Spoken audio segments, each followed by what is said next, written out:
మృంగెడివాడు విభుండని మృంగెడిది యుగరళమనియు మేలని ప్రజకున్ మింగమని సర్వమంగళ మంగళ సూత్రము నెంతమది నమ్మినదో. ఆవిడ శంకరుడు విషం తాగుతున్నాడని తెలుసు, విషం తాగితే ప్రమాదమని తెలుసు, తాగుతున్నవాడు తన భర్తని తెలుసు, అయినా తాగమంది. ఎందుకంతో తెలుసా? ఆవిడ సర్వమంగళ, ఆవిడ సర్వమంగళయ్యి ఆవిడ మెడలో మంగళసూత్రం ఉండగా శంకరుడికి ఇబ్బంది ఎందుకు వస్తుందయా? తాగేయమంది. తన మెడలో ఉన్న మంగళసూత్రమును సర్వమంగళ అన్న దేవత ఉన్నది.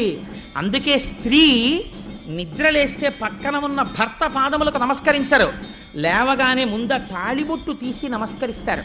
అలా నమస్కరించగలిగినటువంటి స్త్రీల వలన ఈ దేశానికి ప్రపంచవ్యాప్తంగా గౌరవం వచ్చింది. లేకపోతే ఎక్కడుందండి ఇటువంటి స్త్రీ జాతి వేరొక దేశంలో? ఇవాళ కలిసి ఉంటే కలిసి ఉండడం, పప్పు మాడిపోయిందంటే విడాకులు ఇచ్చి వెళ్ళిపోవడమే. కానీ ఎంత ధూర్తుడైనా లేవగానే ఇలా కళ్ళకద్దుకొని అమ్మా సర్వమంగళ, నన్ను కొట్టిన గాడిది కొడుకు కూడా ఇలాగే బతికుండాలని కోరుతుంది. అసలు ఇది స్త్రీ జాతి ఔన్నత్యం ఈ దేశంలో. దీని గురించి తక్కువ చేసి మాట్లాడటం ఎప్పుడూ చేయలేదు పురాణాలు. కాబట్టి మంగళసూత్రము నెంతమది నమ్మినదో, శంకరుడి జీవనమునకు హేతు పార్వతీదేవి మెడలో మంగళసూత్రం అని తీర్పిచ్చారు పోతన గారు.